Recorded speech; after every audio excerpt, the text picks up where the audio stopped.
Bana, naam, basi karibu tena katika movie yetu katika siku ya leo. Movie yetu inaanza katika pori zito ambapo tunamwona kijana mmoja alikuwa anatembea katikati ya pori hili. Kuna siri nzito ambayo alikuwa ameweza kuibeba kijana huyo. Sasa siri hii ilikuwa ni baina yake pamoja na baba yake mzazi. Siri ilikuwa imeweza kuchapishwa ndani ya kitabu. Mzee wake aliishi naye ila hakuweza hata kumwambia jina lake hata siku moja. Hakuweza kumfundisha kusoma na kuandika wala hakuweza kumpeleka shule. Ila generation hii ilikuwa generation ile ambayo ilikuwa ya mwisho kabisa, kiasi cha kwamba hakukuwa na shule hata moja. Maisha yalikuwa magumu, hakukuwa na biashara aina yote. Mzee wake alihakikisha kwamba kijana anakuwa ni mwindaji bora sana. Ila kulingana na maisha ya babake mzazi alikuwa anamsumbua sana. Alikuwa na changamoto ya kiafya, ila pia alikuwa na share penzi na mwanamke mmoja ambaye alikuwa ni kipofu. Walikuwa wanapendana sana. Walikutana mara kwa mara, walikuwa wanahakikisha kwamba furaha yao inakwenda kupatikana. Kipindi fulani usiku wa manane waliweza kukaa chini na wakaanza kudiskasi kuhusu maisha yao ya huko mbeleni. Ila mzee huyu alijaribu basi kumhakikishia kwamba mwanamke huyu siku za huko usoni zitakuwa ni siku bora sana kuliko siku za sasa.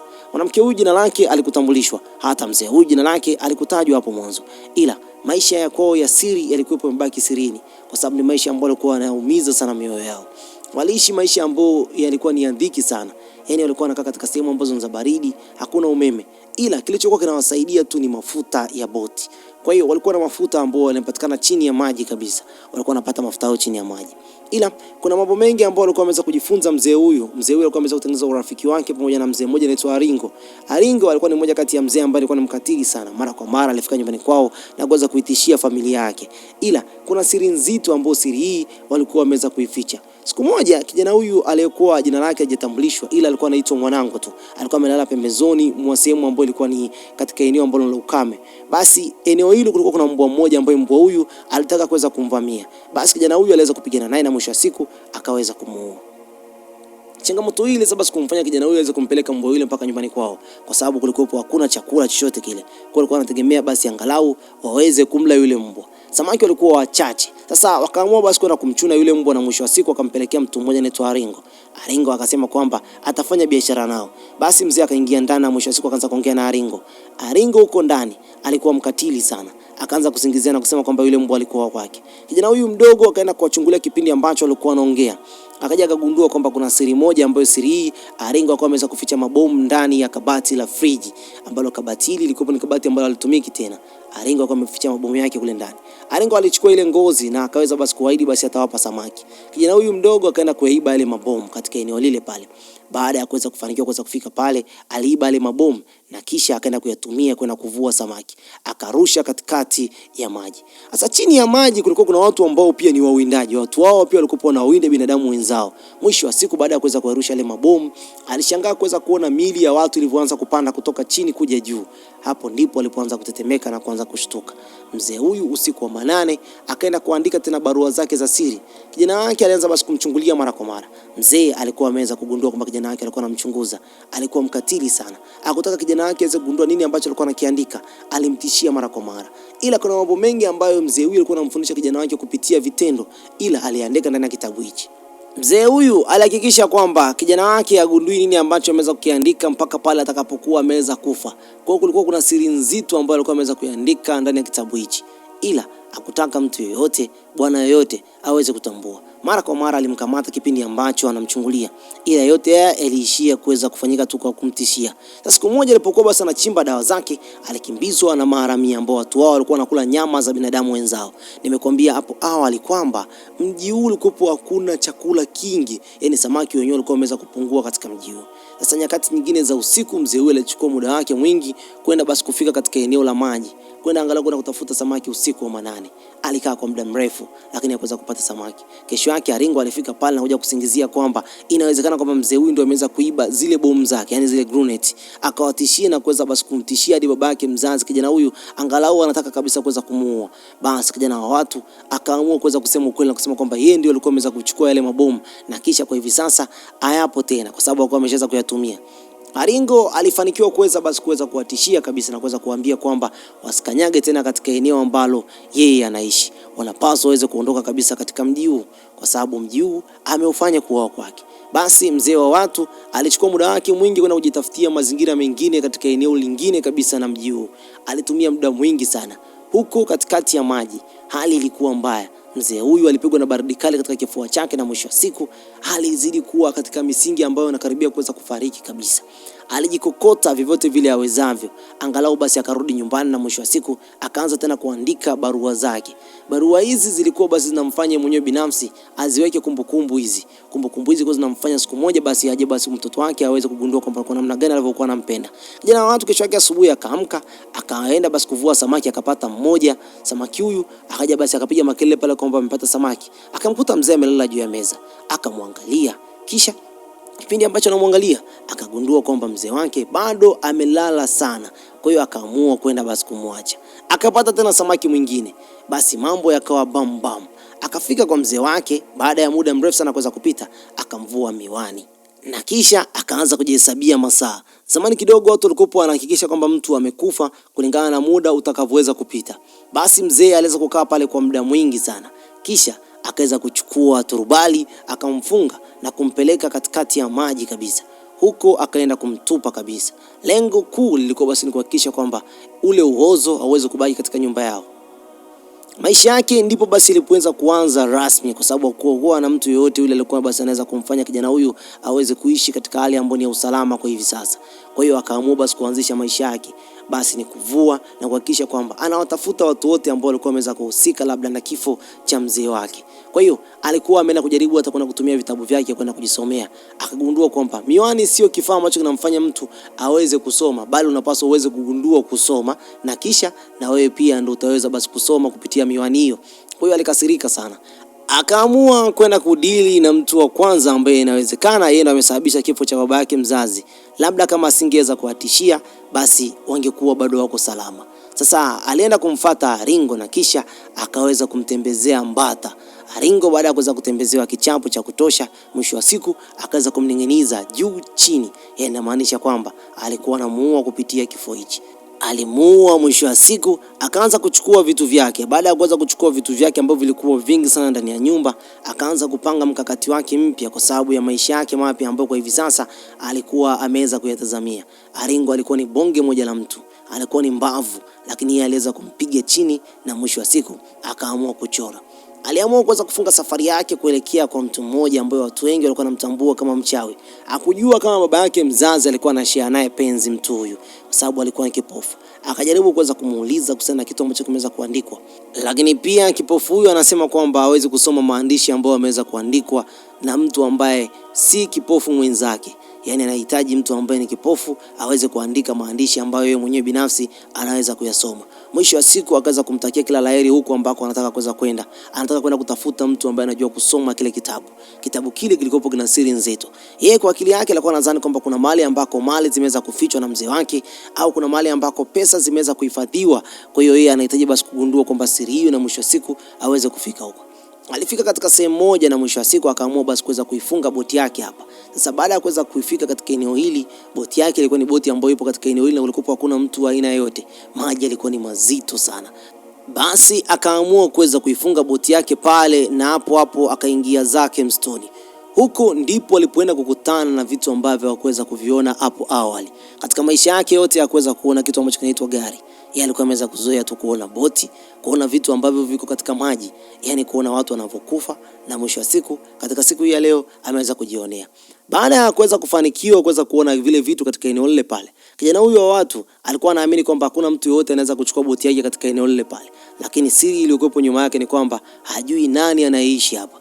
Ila yule mwanamke ambaye ni kipofu, waga wanamuita mchawi, aliweza kumpa maneno ambayo ni ya baraka na kumwambia kwamba anapaswa awe makini sana, hapaswi kuweza kumwamini mtu yote. Sasa kipindi ambacho anarudi baada ya kutembea kwa muda mrefu sana katika msitu, sasa ndipo akaja kushangaa. Alishangazwa na kile ambacho alikuwa ameweza kukiona.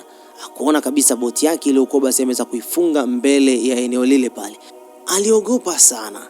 Ila nini ambacho kilikuwa kimeweza kumpotezea muda mpaka basi akakuta boti yake haipo katika eneo lile pale. Ndipo basi tunajua kuonyeshwa kwamba alipofika huko katikati ya msitu aliweza kushangaa magari. Yani ilikuwa kama vile mrugaruga.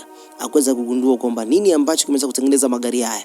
Magari haya yalikuwa ni magari ambayo ni ya muda mrefu hajaweza kutumika, na kisha hata injini zake zilikuwa zimeweza kupata hata rust, na maanisha kwamba kutu. Kijana wa watu aliogopa na mwisho wa siku akawa anashangaa tu maji. Maji yalikuwa na yenyewe pia anamshangaa. Naye pia akaja kushangaa kwamba anaona kabisa kwamba kuna kamba moja tu ilikuwa imeweza kubaki pale. Kwamba mtu huyu alikuwa ameweza kuiba ile boti, alikuwa tayari ameweza kuikata ile kamba. Akainua ile shotgun yake juu na kisha akaanza kufanya msako. Sasa alitembea kwa muda mrefu. Muda ulizidi kwenda. Sasa siku moja kipindi ambacho amepita katika milima na mabonde, akaja kufika katika eneo moja ambalo eneo hili kwa kuna matope mengi sana. Kijana huyu akawa ameweza kujizatiti vema na kisha akawa ameweza kujiandaa kabisa kwamba lolote lile ambalo litaweza kutokea kwa muda huu yeye atakabiliana nalo. Sasa akawa anatembea kwa tahadhari kubwa sana. Akafika katika eneo ambalo alikuwa anahisi kabisa kwamba kuna vitu ambavyo si sawa. Sasa akafika kuna nyumba ambazo kwa imeweza kuzagazagaa hapa na kisha akafanikiwa kuweza kuona kuna miamba waliokuwa wanafanya shughuli zao. Mmoja ni Mateo. Mateo ni mmoja kati ya mtu ambaye alikuwa ndio kiongozi katika familia hii. Yupo na ndugu yake. Wote hao walikuwa ni wakulima lakini pia walikuwa na roho mbaya sana. Siri iliyokuwa nyuma yao haikuweza kufunuliwa hapo awali. Lakini mwamba huyu alipoweza kufika katika eneo hili aliweza kuwauliza, "Je, mnajua nani ambaye ameweza kuiba boti yangu?" Miamba waliweza kumkaribisha tena katika hali ambayo ni ya upole sana. Mwisho wa siku akamkaribisha mpaka chakula cha usiku. Sasa akamwambia kwamba anapaswa basi aweze kujipatia chakula. Miamba walitumia muda wao mwingi kuhakikisha kwamba kijana huyu anapajua katika sehemu hii hapa nini ambacho kinaendelea. Sasa walichokosea ni kwamba walimuonyesha katika eneo ambalo kuna chumba ambacho ni cha siri. Chumba hichi kilikuwa kimeweza kufungwa mtumwa mmoja. Mtumwa huyu alikuwa ni mwanamke. Mwanamke huyu alikuwa anapata mateso makali sana katika eneo hili na mateso haya alikuwa anamfanya hata kijana huyu wa watu aweze kumhurumia. Huyu binti alikuwa jina lake anaitwa Maria. Maria alikuwa ni binti ambaye ni mdogo tu saizi ya kijana huyo kabisa, kwamba anaweza akawa mchumba wake, anaweza akawa rafiki yake wa kwanza katika mahusiano. Sasa walimpatia chakula katika siku hii ya usiku na mwisho wa siku wakafunga katika eneo lile pale na mwisho wa siku wakaenda kulala katika nyumba nyingine. Sasa hii inamaanisha nini? Walikuwa wanamtesa Maria. Maria alikuwa anapitia mateso makali sana. Alikuwa aamini kwamba kuna siku ambayo anaweza kutoka katika eneo hili. Lakini Mungu si Asumani. Baada ya kijana huyu kuweza kufika katika eneo hili hapa, aliamini kwamba kuna jambo ambalo linaweza likatokea.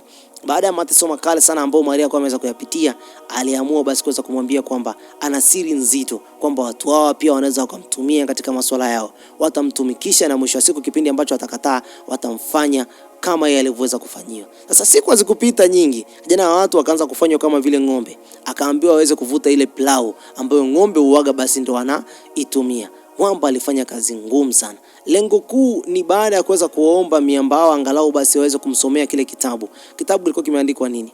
Basi baada ya kuweza kumwambia hivyo kwamba watamsomea, Mwamba alipaswa aweze basi kufanya kazi hii, kazi ambayo ni ngumu sana. Alifanya kwa mateso makali na mwisho wa siku hali ilizidi kuwa mbaya. Usiku alikuwa anajisikia kama vile ni mtu ambaye hali yake ilikuwa inazidi kuwa mbaya kila wakati. Sasa akaamua kuweza kufanya makubaliano ambayo ni ya siri. Makubaliano haya aliamua basi kwenda kufika katika eneo ambalo Maria alikuwa ameweza kufungwa. Akamuuliza Maria, "Je, anajua kusoma?" Lakini Maria akasema kwamba hajui kusoma. Baada ya hapo akaamua basi kumdanganya kwamba baba yake mzazi Maria anaweza akamfanikishia yeye kuweza basi kusoma kile kitabu. Kisha wakaamua kuweza kutoroka. Kipindi ambacho anatoka, kwa bahati mbaya wazee hao Ngwasuma waliokuwa wanawalea, yani wakina Mateo, wakaamua basi kuweza kuwazuia. Sasa kipindi ambacho wanajaribu kufanya negotiation, anataka ile bunduki yake, yani anahitaji tena kwa nguvu, anaambia kwamba anahitaji bunduki yangu mimi niweze kuondoka. Hapo ndipo walipoanza kuzinguana. Katika dakika za awali kabisa tuliamini kwamba kijana huyu ataweza kushindwa katika varangatili, lakini mwisho wa siku tuliweza kuona Mateo akiwa down, tayari ameshaweza kuumizwa.